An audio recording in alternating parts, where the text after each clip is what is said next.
How are we doing, Jets fans? I'm Glenn Naughton with JetNation Radio and JetNation.com. Joined today by a very special guest. We have with us Emory Hunt from Football Gameplan. He's going to talk a little bit of draft with us, or talk a fair bit of draft with us. Emory does a great job for Football Gameplan. He does. He's a regular on the Ross Tucker podcast, and you're seeing him now on the major networks. Talking and great thing about Emory, he's going to talk about guys in the first round all the way down to undrafted free agents. Be sure to check out his draft guide. He'll give us some tips on that later on. I get it every year, over 1,000 players profiled. Emery, how we doing today? Doing fine, Glenn, man. I appreciate you bringing me on the show. Yeah, yeah. Listen, you've been kind enough to come and join us for the last few years now, and it's always a pleasure to have you on. So just let's get right into it with the Jets because, as I say all the time, we get the from early in the season all the way through the year, you hear all the big talk is about the first rounders, and that's what everybody wants to hear about. The Jets, basically, some of their biggest weaknesses are very well known, very well advertised. They've got some huge question marks on the O line. They do have some questions at linebacker, even though Mosley just had a big season, but they do need to get younger there. But I think the general consensus is tackle. Me personally, I've talked to some folks who agree that I think if Jackson Smith and Jigba is there, you consider it in that spot. What are your thoughts there? Are you sort of the mind that tackles should be their target? So who are some of the tackles you like in that spot at 13? And if you're the Jets, who are some of the guys like a Smith and Jigba who not many people are talking about that if you're the Jets, you consider them if they fall there? For me, it's you could look at tackle, you could look at center. I know people don't say you don't take a center in the first round, but man, sometimes you take great players when you can. And tackle to me, you look at whether or not what you're gonna get from Mekhi Becton, how healthy he's gonna be. You saw he's lost a lot of weight. You hope he's feeling great and is able to maintain that, but he has been banged up over the course of his time. So you do need a tackle. So there's the two guys from Ohio State, Paris Johnson, DeJuan Jones. I'm a big fan of. And for me, grabbing these guys or finding ways to build depth along the offensive line is always a great thing, especially when you see a lot of different rotations on defense. Teams tend to rotate their D line a lot, try to take advantage of matchups.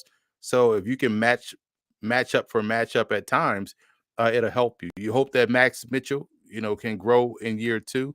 Um, Elijah Vera Tucker, a full season being healthy is going to be key for him. And so the Jets to me, just analyzing their roster, are just probably not as many holes.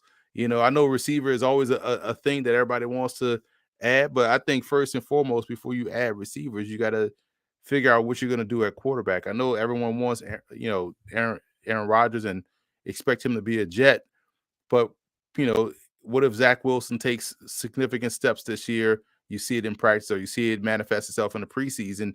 Um, do you have an opportunity there? Um, I'm not a big fan of giving up on the young guys so quickly, but maybe that's why they're going after an Aaron Rodgers. So making sure you stabilize the quarterback position probably is the biggest need or question mark for the Jets. But I do agree, offensive line depth there is always a great thing. There's not a lot of great offensive linemen just walking around the street. So if you have an opportunity to stockpile talent there, you do so. Now, what are your thoughts? One guy that I've mocked to the Jets early on, earlier than some, but I have heard some, some draft folks say they would consider it. Darnell Wright at 13. Would you do that if he was the last? If the other big tackles are gone before that, would you consider a Darnell Wright and you sort of plug him in at right tackle and or let him compete for that spot?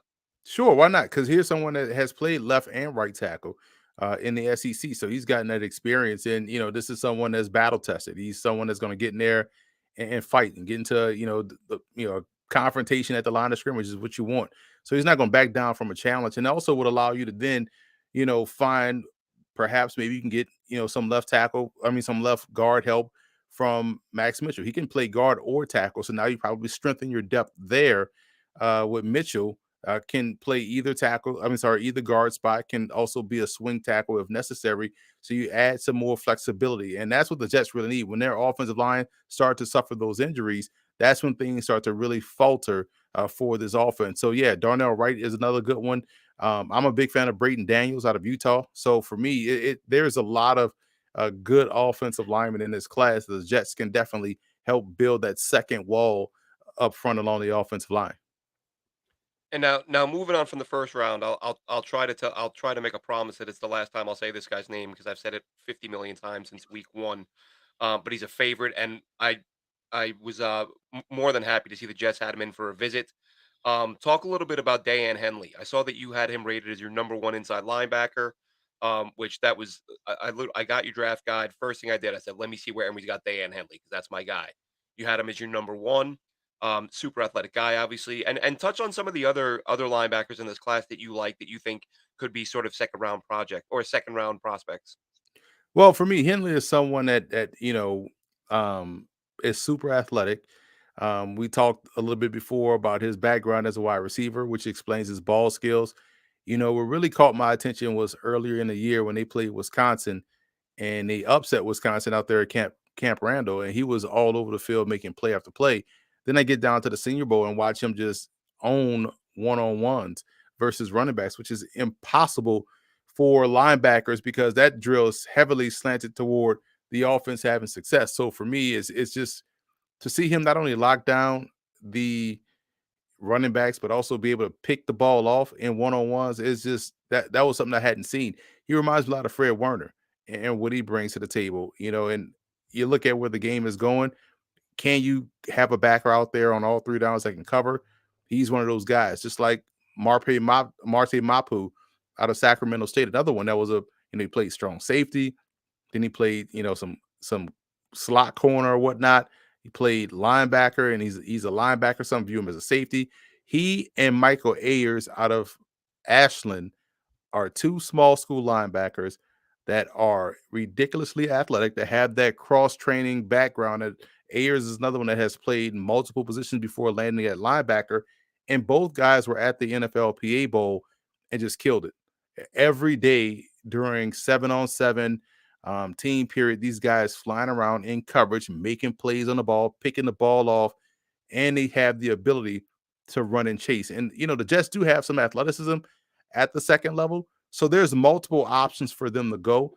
If they're not going to take Henley early, or if he's going before they want to take him, Marte Mapu out of Sacramento State and Michael Ayers out of Ashland are three guys just in general that I feel like would be perfect fits for the Jets. Because again, think about who's their head coach and where he came from in San Francisco. Think about what he had in San Francisco. All those three guys I named fit that mold, fit that mantra of what he looks for at the position. And now you mentioned Marte Mapu. He's a guy. Honestly, I hadn't heard of him till about a week and a half ago.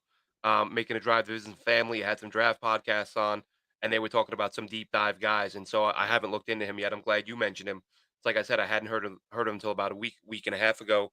And sounds like again that the type of player, as you're saying, you said with Henley, like this is where the game is going, and this is what as we said in the pre-show, like you know I see Henley getting compared to guys like Warner, like you said, and then they say he's gonna be a value in the 3rd or 4th round, which I'm thinking, like, I watch him and I think I would take him with the 42nd or 43rd pick, and there's a part of me that thinks he might not be there. So people are just saying, "Well, get him in the 3rd or 4th." Like, I don't see that. I watch him again, like, I saw the Cal game, I saw the Wisconsin game, I kind of got onto him for a little bit and probably watched 6 of their games this year, which is more than I'll watch on most guys, but he was that impressive, and I just keep thinking, this guy could be a late 1, early 2 in my mind, and people are telling me 3, 4. I just don't see it. But as I said, I mean, the Jets had him in, and the Jets don't have a 3. I mean, of course, they could, you can make moves and they might add a 3, but as it stands, they don't have a 3rd rounder and they had him in. So he's a guy I would love to see. Any thoughts on Jack Campbell? He's another guy who's generating a lot of buzz. There's people say he might go in round 1. I think he's another sort of late 1, early 2 out of Iowa. Yeah, he's a tall linebacker. He's someone that is more productive. I kind of like him a little bit more than Lucas Van Ness. I know Van Ness plays a different position, but I feel like Campbell is someone that stood out a little bit more. Definitely a heavy-handed player that plays the run rather well. But I feel like the Jets kind of have those guys on the roster already, depth guys, guys that they brought in that were safeties in college, like the kid from Auburn, and they transitioned him to linebacker. I feel like the Jets do have some answers already on the roster, which is why I made that comment earlier, talking about how they don't have many holes, man, because I think they've drafted well. I think they've developed well, and I think they've added undrafted free agents rather well. So, you know, it may be a situation where they probably can be a little bit more creative and package some picks to go up and get specific guys and not maybe walk away with 3 picks in the draft as opposed to using all picks that they have available at their disposal. Yeah, that was a point I made a couple weeks ago. Did a show and kind of said, if there were a couple questions, obviously as a fan, I would love to have all the information they have on all their players. But if I had to pick a couple of guys that I'd love to know what they really think about, that was a guy was Jamie and Sherwood, the converted safety who they brought in. They moved him to middle linebacker. Of course, CJ Mosley stayed so healthy last year; he only played 20 some reps, but they're still keeping him around. They still have him at linebacker. Hamza Nasruddin, I think he fell out of favor in a hurry. He started his first 2 games, and we haven't really seen him since. And he got pulled in the middle of his second pro game. So he had a game and a half under his belt, and he's only played a couple snaps since then. Whereas, and they were ample opportunity outside linebacker. So I think that's kind of going by the wayside. But I think the Sherwood thing is a good point. Like we don't really, as much as I'm saying, there are plenty of fans and pundits, myself included, saying the Jets need a linebacker. But there is that part of me that steps back and says, well, maybe they don't. Like I think they do because they haven't played Jamie and Sherwood, but at the same time, the opportunities haven't presented themselves. At least this year, where as I said, C.J. Mosley stayed healthy. Um, One spot where the Jets are pretty well set up is at corner. Sauce Gardner, DJ Reed did a really nice job back there last year. Damian Eccles was a solid backup. Who are some middle later round guys? Because with Robert Sala being a defensive guy, you have to assume at some point that, even if it's in the later rounds, they're gonna draft a DB for depth. Well, and you want to get someone that's versatile because when you're thinking about the depth part of it, you look at their roster, they got really good talent on the back end that goes 3 deep. So, they even brought in the People's Corner and Jimmy Moreland, someone that is a really good player. So you think in terms of deep, you think in terms of can they play special teams, you think in terms of versatile, and the first name that pops up to my mind is the kid from Jackson State that has Isaiah Bolden. He played at Florida State, transferred to Jackson State. He has played every position in the secondary. He's 6'2", 203. I saw him at the NFLPA game, and in that All-Star event, they had him playing exclusively on the outside, and he was using his long arms to jam and press and keep the receivers busy. Did a great job in the game as well, and he's also someone that is an excellent core special teamer, not just in coverage, but also in a return game. So that's someone that has the height, weight, speed, ran 4.3 at his pro day, has the height, weight, speed, athleticism. His dad played for the Tampa Bay Buccaneers. So he has pro pedigree. He has gotten better and he shows versatility. I think that's kind of like the guy the Jets would target late in the draft that can help them out, be versatile, but also come in right away and be a star core special teamer. Because that's what you want, right? If you're going to take these guys late who aren't going to start for you, get them on the field somehow to where they contribute. One guy that comes to mind for me that because someone I really liked watching a little bit of K State was Malik Knowles, the wide receiver. He's a guy who gets used on jet sweeps and a lot of end around type stuff, which Mecole Hardman will fill that role on offense for the Jets. But a really good return man and a guy who I forget off the top of my head exactly what his yards per catch was, but big play guy, big play guy on special teams and could be a late rounder. Any thoughts on him? Have you had a chance to watch Malik Knowles? Yeah, that's what I have him in my notes. You'll see it says core special teamer. And if you're going in that route, you lose short, quick guys. You don't have Elijah Moore anymore. You don't have you don't have Braxton Berrios. So James Letcher, the Division II star out of Washburn, is an excellent kickoff and punt returner. I want to say he has 30 receiving touchdowns in his career. Has I want to say 11 or so return touchdowns. He's short. He's 5'6", 175, but this is someone that is an expert in returning kicks and also punts. 8-time All American at the Division II level. So when you say 8-time, you're talking about making it as either both a wide receiver and return specialist, or multiple returns as a kickoff returner, and then second team as the punt returner. So this dude knows what he does with the football in his hands. Maybe he's not a draftable guy. Maybe you grab him as a priority free agent. But if you're thinking along the lines of receivers that can help you, on special teams, he's one of those guys because again, he's another one that is able to play that slot role, that is able to play that you play in a wide receiver run game because he's so excellent with the ball in his hands. And so a couple more names for you. These are some of the later round guys who jumped out at me while I was watching this year. And again, one being an edge guy, got a linebacker and a lineman. And one really the guy who I probably the guy who I like the most, who's getting the least attention, Yasir Abdullah. I don't know why he's not getting talked about more out of Louisville. The guy lived in opposing backfields. I know he's a little bit smaller, but really, if you look at his size and his skill set, he's not a lot different than Elvis Dumerville. And Elvis Dumerville, didn't really have a hard time finding success in the NFL. So I know some people will knock him for his size, but to me, Yasir Abdullah just has the potential to be a playmaker right away. Yeah, and he's explosive. He's got bursts, So when you're able to convert that speed to power rather well and get off the ball pretty quickly, you're going to find yourself in the backfield a lot. I feel like the Jets have kind of pegged some of those guys. Bryce Huff was one. Hmm. I want to say Ney spent some time with the Jets. Bradley Ney. Um, Yeah, you he's know, on the practice squad right He's on now. a practice squad, so Yep. they have 2 guys that fit that mold. Hmm. That's exactly what Abdullah is, and so it's just about that's the downside of the NFL game, man. There's only so many spots, only so many game day spots, um, and, only so many reps on the field, man. You gotta keep your best on best. So if it was college where you have the opportunity to roll guys in and out and keep that wave rolling, man. It's tough. It's a good problem to have, but that's why I said earlier the Jets have done a fantastic job on the back end of the roster, in addition to what they've done early parts in the draft. And now one guy that I profiled him on our site a few weeks ago because he's watched a bunch of his games, and the guy he just some guys just have a knack for making a big play in a big spot. And Jason Taylor Jr., the safety, couple of game-ending interceptions. He had 6 picks on the year. Again, another guy who's not getting a lot of attention. And I think yesterday, I think I saw the Jets have him scheduled for a visit now. And this class. Everything you're hearing is that there's not a ton of depth at safety. But I look at a guy like Jason Taylor Jr., or the second, not of the Dolphins, Jason Taylor fame, but a guy who can be a playmaker on the back end. Is he someone you've had a chance to look at, and do you think that he can be a safety out of this class that sort of makes a career for himself?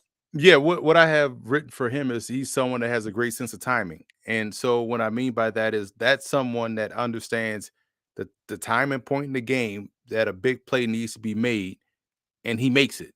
And those guys that's a skill in and of itself. So he does have a good idea of how to make the big play, whether it's making a tackle in the open field or turning the ball over. He has 19 pass breakups and 8 interceptions in his career. So he does have an ability to get his hands on the football, and he's a free safety. So for me, he's someone you could trust in deep third. You can trust him staying on the hash and not getting entertained with what's going on in the backfield. So for me, that's something that is an underrated asset for a safety. Too often you find guys, they tend to their offenses will run those layered routes where they'll run something in front of you, they'll run an end cut in front of you and a post behind you. He'll stay until he sees the post develop and get on that post. He won't jump that deep dig route. So when you have someone that's disciplined like that, it forces the quarterback to hold the ball a little bit longer and that pressure gets to him. And now the play is made. So he made a play that won't show up in the stat sheet. That's the type of player he is. So yeah, he's a really good player. Yeah, like I said, he's a guy that I've seen him. I've seen people project him as undrafted, and I've seen him projected sort of early fifth round. So it seems again, we said before the show, these are projections. We don't know where these guys are going to land. You can see a Right. guy projected undrafted all day. He might go in round 4 or 5, but just as you said, the timing of the plays and the number of plays he made, I just have a hard time believing there's not a team that's going to take a flyer on him. Even if use a day 3 pick on him. But the Jets are a lot of people expect them to. We discussed the O line earlier in terms of tackle. But are there any guards in this class you like, sort of mid late round guys? And do you have any thoughts on Tayshawn Manning? He's the guard out of Kentucky. Watched a few of his games this year. I thought he stood up really well against Jalen Carter. You expect Jalen Carter to dominate whoever he's going against, but Tayshaun Manning, I'm not saying he's a better player. I'm not saying he's going to get the best of Jalen Carter every Sunday if they play. But in that particular game, I was watching to watch Jalen Carter, and I just thought he's not making a lot of plays against this Tayshaun Manning guy. He's not. We're not seeing him, bull rush him into the backfield like he does so many other guys. So, what do you have any thoughts on him, and who are some sort of mid late round guards you like? Well, you look at Manning, and it's now starting to become a thing where you can trust certain schools with certain positions. Kentucky's on a really good roll on offensive and defensive linemen. They've done a fantastic job in developing guys down there, which is why they've had the success they've had in running the football, which is why they've had the success in stopping the run. So I'm not surprised that he had success. One, it's a familiarity because they're in the same, division. They've played Georgia, they play Georgia every year, and they've been developed really well. So yeah, he's someone that definitely can be a solid player. McClendon Curtis out of Chattanooga. While you were watching Cole Strange last year, you couldn't help but notice McClendon Curtis and what he was able to do as well. And he went down to the Senior Bowl, did a fantastic job. He's someone that could also have a home as a right tackle. So you rarely see those guards that can, kick out and play on the edge too. Joey Fisher of Shepherd, small college guy, was a star left tackle at Shepherd. Is going to probably kick inside because he was someone that at 6'3", shorter arms, not going to have him out on the edge. I think he can play inside and play well. He's a really good player because he's someone that held his own at the NFLPA practices. And Jordan McFadden, he was my number one guard. He played left tackle for Clemson. He was a starting left tackle, but he's 6'2", and you're not going to put someone 6'2", with whatever his arm length is at left tackle. Um, so imagine his skill set at left tackle, kick down inside as a left guard, and now your pass pro is going to be phenomenal. So these are guys that I feel like, which makes this offensive line class deep, talented, versatile. So yeah, the Jets do have a ton of options, as they always do in these drafts. Because when you scout over 1,000 players, you're going to always say that the draft is a deep class, and there's always going to be talent. Sometimes you got to dig a little deeper at certain spots. I love that you said McFadden. I did a play like a Jets podcast last night, Scott Mason, and we were going over prospects, and he was the guy I mentioned that as sort of similar with Abdullah. I watched him play for Clemson, and I just kept thinking to myself, why isn't this guy getting talked about more? And honestly, I can't remember which game it was, but I watched the one, was impressed enough. I watched a couple more, and I'm like, this guy's just dominating. He's dominating at left tackle. Moved much better than I expected for his size. Got downfield, was driving guys into the ground on sweeps and screens. And I'm looking at him going, I don't pretend to be a scout, but to me, this guy looks like a really good football player. And I haven't heard anyone. You're the first person I've heard mention his name, and that was what I said. The only concern I could see is the height.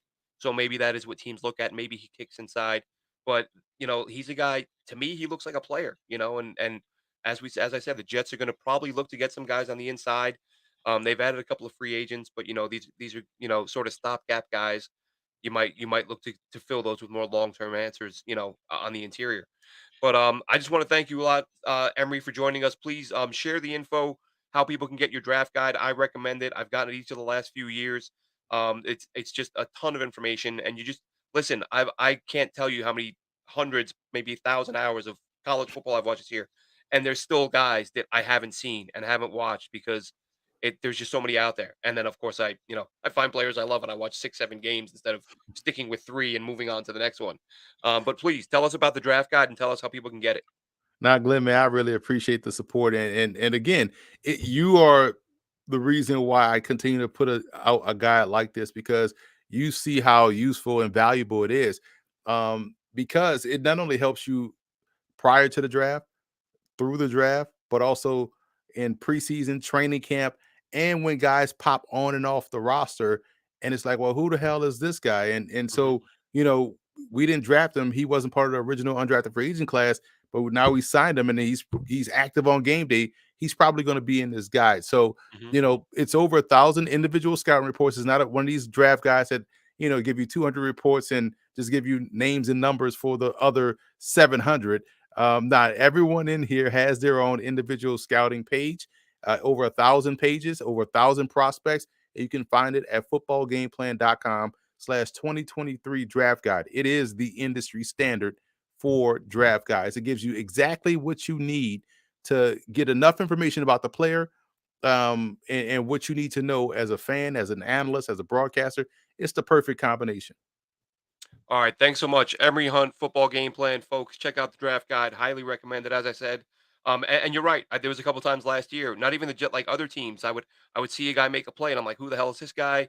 And if he was a rookie, I knew. I said, go to the draft guide and find him. And a lot of times, I'd see him doing things that you called within the guide, saying, here's what the guy does well. Here's what he doesn't do well. So, like I said, can't recommend it highly enough. Emory Hunt, thanks so much for joining us. Appreciate you, man. Thanks a lot. Thank you.